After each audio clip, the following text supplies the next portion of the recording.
Hello guys, this is Ishdeep again. Welcome back. Subscribe कर लो अगर पहली बार देख रहे हो तो। हिंदी में करेंगे वीडियो और आज की वीडियो का टॉपिक होगा नार्सिसिस्टिक एम्पैथ रिलेशनशिप। एंड सबसे पहले बात करते हैं कि नार्सिसिस्ट क्या होते हैं, एम्पैथ क्या होते हैं, कैसे बनते हैं। ये कोई अचीवमेंट नहीं है तो ऐसा बनना नहीं है। पर्सनालिटी डिसऑर्डर्स है। एम्पैथ एक पर्सनालिटी टाइप है। नार्सिसिस्टिक एक टाइप की पर्सनालिटी डिसऑर्डर है क्योंकि इससे लोगों को मुश्किलें आती हैं, तो उसलिए वो एक पर्सनालिटी डिसऑर्डर है। लेकिन एम्पैथ बात करते हैं धीरे धीरे। सो नार्सिसिस्ट क्या होते हैं, नार्सिसिस्ट पर्सन क्या होते हैं। एक वर्ड होता है जैसे सेल्फिश, जो खुद के बारे में सोचते हैं हमेशा। तो नार्सिसिस्टिक वो पर्सन है कि जो हमेशा ही खुद के बारे में सोचते रहते हैं। एक्सट्रीमली एक्सट्रीमली सेल्फिश पीपल, जिनको दूसरों को परेशान करके या तो मजा आता है। जैसे फ्रीक्वेंसी चार्ट में आपने देखा था कि जॉय, एंगर, वो सारी जो फ्रीक्वेंसीज है उनको एक्सपीरियंस करने के लिए वो खुद एक्सपीरियंस नहीं कर पाते, वो खुद फील नहीं कर पाते चीजों को, तो वो दूसरे पर्सन की तरफ देखते हैं। और जैसे अगर उन्होंने अपनी कोई दुख वाली बात बताई है किसी को और सामने वाले ने ऐसा रिएक्शन दिया है कि उसको बहुत फर्क पड़ा है, तो जो नार्सिसिस्टिक पर्सन होगा वो एक क्लॉक करता है चीज कि ओ अच्छा, तो अगर मैं ऐसे बिहेव करूंगा या इसको ऐसी स्टोरीज बताऊंगा तो इसको फर्क पड़ेगा और ये मुझे ज्यादा अटेंशन देगी। तो ये नार्सिसिस्टिक पर्सनालिटी डिसऑर्डर्स के सिम्टम्स होते हैं। जो लोग खुद की पेन नहीं फील कर पाते वो अंडरस्टैंड करते हैं, सी दिस थिंग्स वर्क्स।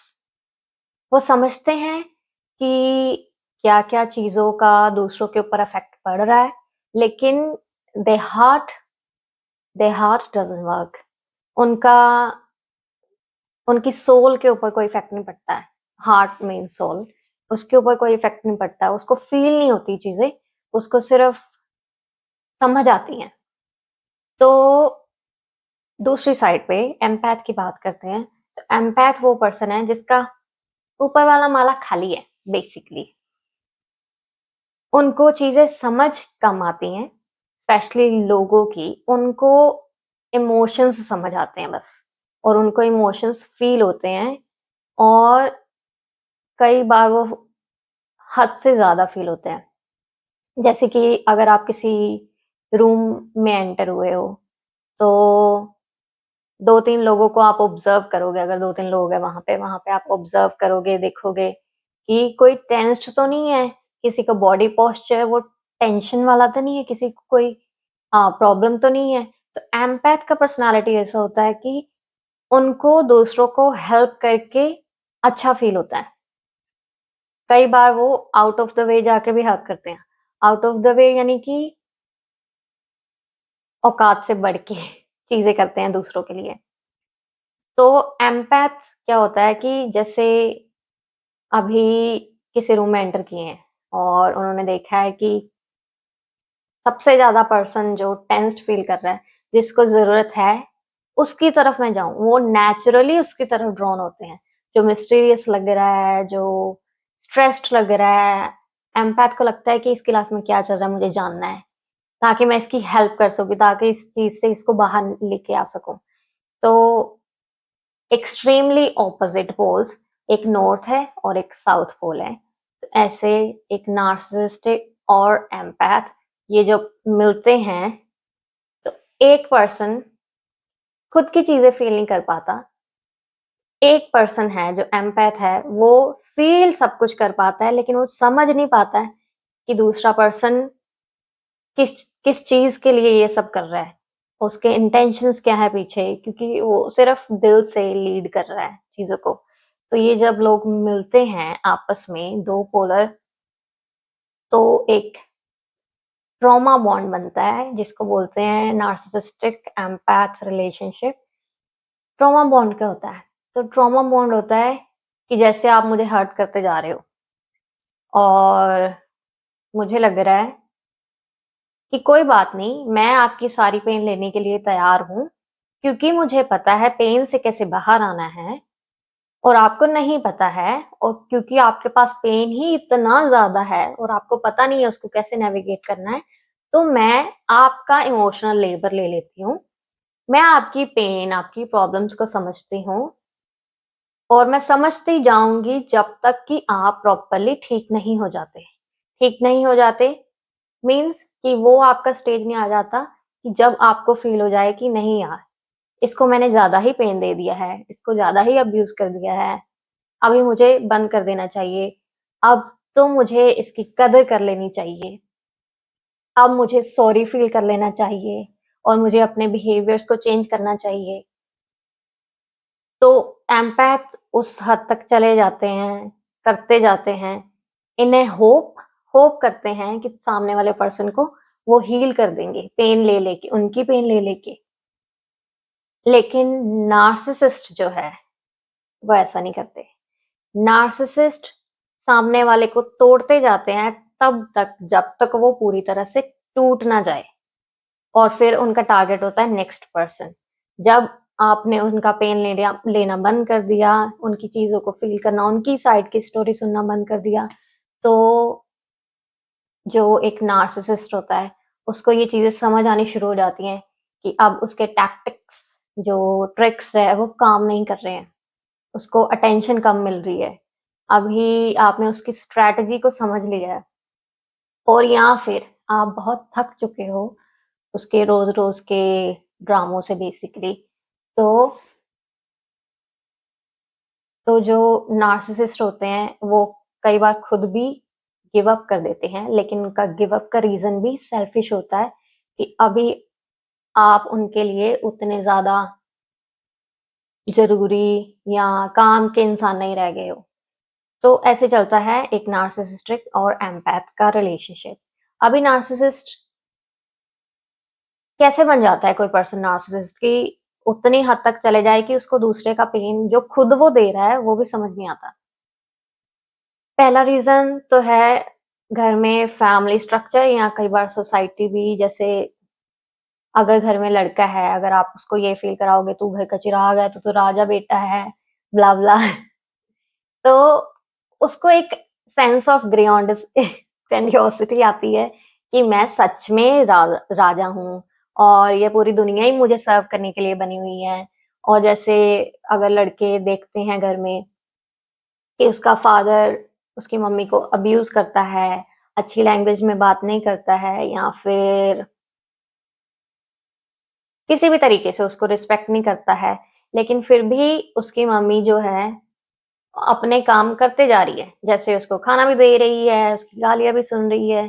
तो जो देखने वाला लड़का होता है उसको लगता है अच्छा, तो ऐसी ही एक औरत को बिहेव करना चाहिए, और क्योंकि मर्द ऐसे ही होते हैं। और अगर वो देखेंगे अपने रिलेटिव्स में देखेंगे, अगर अपने आस-पड़ोस में देखेंगे, सब जगह अगर यही है, मीन्स कि सोसाइटी ने ये इनबिल्ट कर दिया है कि ऐसे ही मेल ऐसे ही बिहेव करते हैं और फीमेल जो अच्छी फीमेल होती है वो ऐसे ही बिहेव करती हैं। तो जो लड़के हैं वो नेचुरली नार्सिसिस्टिक पर्सनैलिटी डिसऑर्डर की तरफ जाएँगे, क्योंकि हर चीज़ उनको खुद के सेल्फिश मोटिव के लिए चाहिए।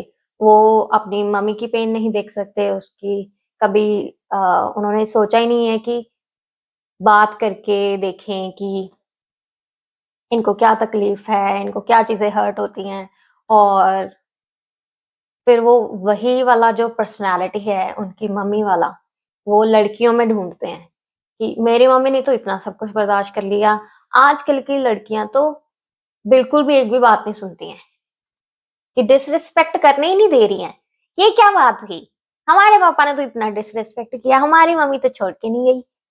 आजकल की लड़की कैसे छोड़ के जा रही है? ये घर नहीं बसा सकती किसी का।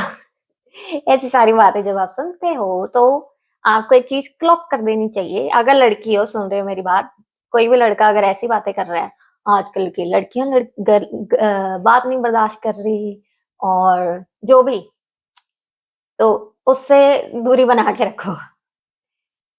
I've been there, done that, that's why I'm telling you. अ, और दूसरी बात, क्या बात कर रहे थे? एम्पैथ एम्पैथ का भी दिमाग खिसका हुआ होता है। मैं फ्रैंकली स्पीकिंग यही बात है। वो भी कोई अच्छे दूध के दूल्हे नहीं है। उनको लग रहा है कि पूरी दुनिया की हेल्प कर सकते हैं वो, उनको लग रहा है पूरी दुनिया को वो सेव कर सकते हैं और उसके पीछे उनका मोटिव ये होता है कि उनको दुनिया की हेल्प करके ही अच्छा फील होता है। अदरवाइज़ उनको लगता है कि उनके जीने का कोई मकसद ही नहीं है। मकसद ओह माय गॉड! तो तो इसलिए एम्पैथ तो बिल्कुल भी मत बनना। Been there, done that, I'm still healing. Okay, मेरा पेन देखो कितना अच्छा है। ओके, क्या बात कर रहे थे हम? एम्पैथ एम्पैथ कैसे बनते हैं? एम्पैथ का भी जो फैमिली स्ट्रक्चर है, या तो कोई नेचुरली बोर्न एम्पैथ हो सकता है कि फैमिली में सब कुछ अच्छा है, लेकिन आप देखोगे बच्चे अगर दूसरों की पेन ज्यादा ही फील कर रहे हैं, कोई अगर उनके सामने कोई भी स्टोरी भी सुना रहा है और बच्चे रो रहे हैं इमोशंस में बह के, अगर कुछ ज्यादा ही फील कर रहे हैं चीजों को, तो वो नेचुरली एम्पैथ है। दूसरा रीजन, बिगेस्ट रीजन होता है कि फैमिली डिसफंक्शन है। अगर एक बाप है जो बात नहीं कर रहा है, हमेशा गुस्से में रह रहा है, और एक मम्मी है जो या तो गुस्से में रह रही है या तो अपसेट रह रही है। अभी जो बच्चे इस फैमिली स्ट्रक्चर में बड़े होते हैं, उनके सेंसेस कुछ ज्यादा ही डेवलप हो जाते हैं। वो हमेशा किसी भी रूम में अगर एंटर करते हैं, वो ऑब्जर्व करते हैं कि आसपास में क्या चल रहा है, कि जैसे कौन अपसेट है, कौन गुस्से में है, कौन क्या फील कर रहा है, ताकि वो चीजों को बैलेंस कर सकें। और ये बेसिकली एक सर्वाइवल स्किल होती है जो बच्चों में डेवलप हो जाती है। जैसे एक बच्चे में नार्सिसिस्टिक पर्सनालिटी डेवलप हो जाती है, वैसे ही दूसरे बच्चे में दूसरों को हेल्प करना, क्योंकि उनको लगता है कि उनकी जिम्मेदारी है, अगर वो नहीं होंगे तो ये फैमिली स्ट्रक्चर पूरा कोलैप्स कर जाएगा। तो वो बड़ों वाला रोल ले लेते हैं खुद के ऊपर। इमोशंस हैंडल करना, दूसरों के इमोशंस को समझना। जैसे नॉर्मली जो बाप लोग होते हैं, जो फादर्स होते हैं, या मम्मियाँ भी हो सकती हैं कि वो अपनी पेन बताती नहीं है किसी को।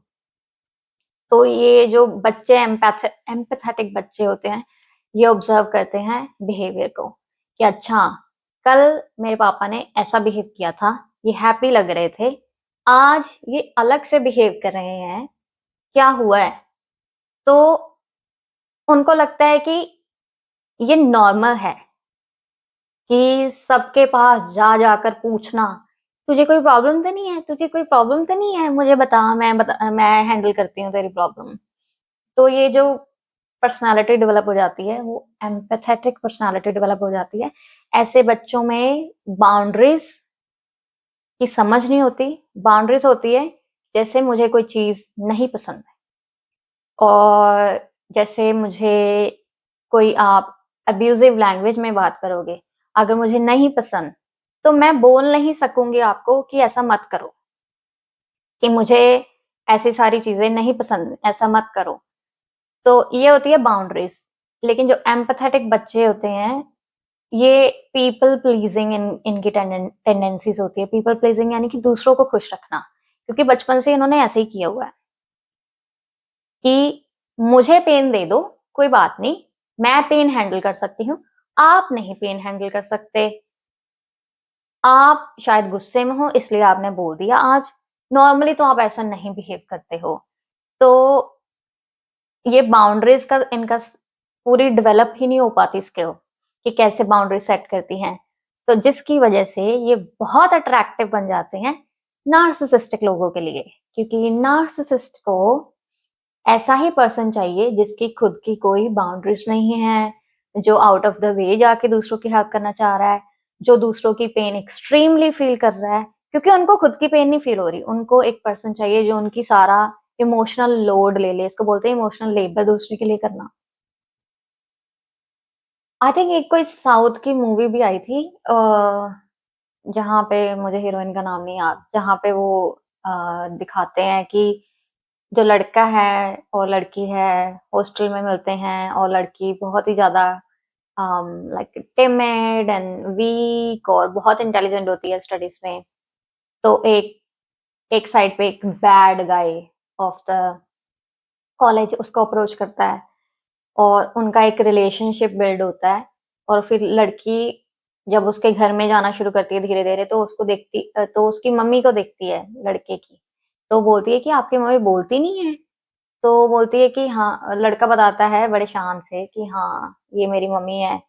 आजकल की लड़कियाँ तो ऐसा कर ही नहीं सकती, मेरी मम्मी चुपचाप सब कुछ बर्दाश्त कर जाती है, इसी ने हमारे घर को बाँध के रखा हुआ है अब तक।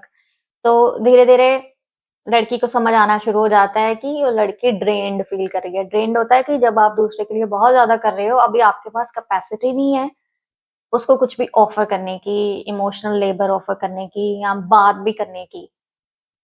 तो वो लड़की धीरे-धीरे पीछे हटना शुरू कर देती है।